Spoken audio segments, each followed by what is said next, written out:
ఆయన మీ పేరు? రవికుమార్ అన్న. అన్న, ఆపరేషన్ సింధూర్ మన గవర్నమెంట్ పాకిస్తాన్ మీద చేయబోతుంది. సో మీకు ఎట్లా అనిపిస్తుంది? ఆపరేషన్ సింధూర్ మన సైనికులు గొప్ప ఫలితంగా గెలుస్తారనేది నా అభిప్రాయం. గెలుస్తారు కూడా. మన భారత సైనికులు చేసే యుద్ధంలో ఎలాంటి పోస్టులు కానీ మనం వాళ్ళకి సపోర్ట్ చేయాలి. పాకిస్తాన్ని అక్కడ ఉన్న వాళ్ళు కూడా కొంతమందిని మనకు సపోర్ట్ చేస్తున్నారు. వారి గురించి కూడా చాలా అద్భుతంగా ఉంది. కాబట్టి పాకిస్తాన్ మన సాయం ఎంతో అవసరం అసలు పక్క దేశానికి.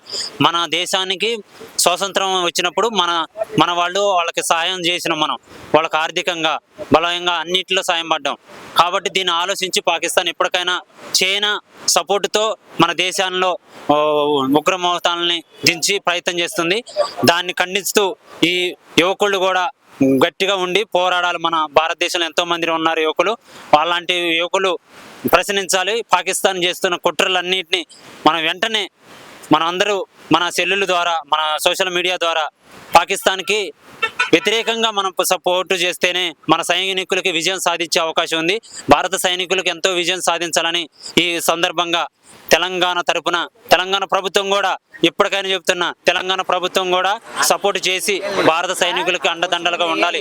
ఇక్కడ ఉన్న మన బెటాలియన్ కూడా అవసరమైతే వాళ్ళకి సాయం అందించేటట్టుగా వాటర్ కానీ వేయం కానీ అందించేటట్టు అక్కడ ఉన్న ప్రజలని సురక్షిత ప్రాంతాలకు తీసుకొచ్చే ప్రయత్నం ఇక్కడున్న తెలంగాణ కానీ ఆంధ్రప్రదేశ్ కానీ సైనికుల్ని ఇక్కడున్న బెటాలియన్ మెయిన్ బెటాలియన్ అంటే మనకు ఆర్మీ లాంటిది తెలంగాణ అయినా ఆంధ్ర అయినా వాళ్ళని తీసుకెళ్లి వాళ్ళకి వాటర్ బాటిల్ కానీ ఏమన్నా సాయం చేసి అక్కడున్న మన ప్రజల్ని సురక్షిత ప్రాంతాల్లో దించి ఉగ్రమోతాలకి మన భారత సైనికులు చేస్తున్న ఈ ఆపరేషన్ లో కంపల్సరీగా మనం అందరం సపోర్ట్ చేస్తూ జై భారత్ జై తెలంగాణ. అంటే ఇప్పుడు ఉగ్రవాదం అసలు అణిచివేయాలంటే అసలు ఏం చేయాలి గవర్నమెంట్? ఎందుకంటే ఏ గవర్నమెంట్ మాత్రం ఈ ఉగ్రవాదం అనేది ఇట్లా వస్తూనే ఉంది.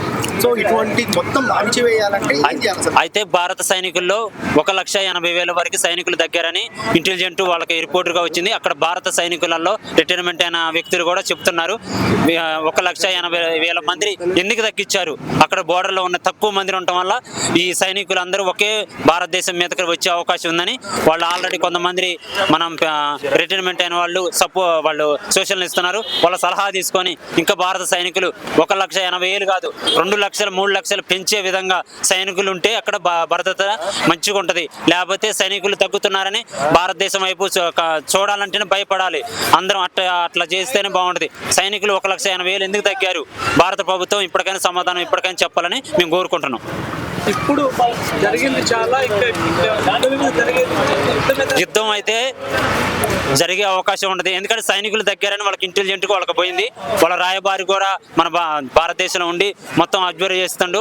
సైనికులు సానుకూలంగా ఉన్నారు. మన సైనికులు వచ్చే అవకాశం ఉందని అనుకుంటూనే ఉన్నారు. కాబట్టి ఇప్పటికైనా ప్రభుత్వం మారి 2 లక్షలు రిక్రూట్మెంట్ వెంటనే యువకులను దించితే వాళ్ళకి సాయం చేసినటువంటిది. భారత సైనికులు ఎంతవరకు పోరాడుతారు? ఒక వ్యక్తి 2 వ్యక్తులు ఆ సైనికులతో పోరాడటానికి చాలా చాలా కష్టపడుతున్నారు. వాళ్ళు మినిమం అక్కడ ఎంతో మంది తక్కువ ఉన్నారు. ఇంతవరకు ఇంటెలిజెంట్ మనకి రిపోర్ట్ కూడా పేపర్లో ఇవ్వలేదు, ఇంతవరకు రావటం లేదు. అది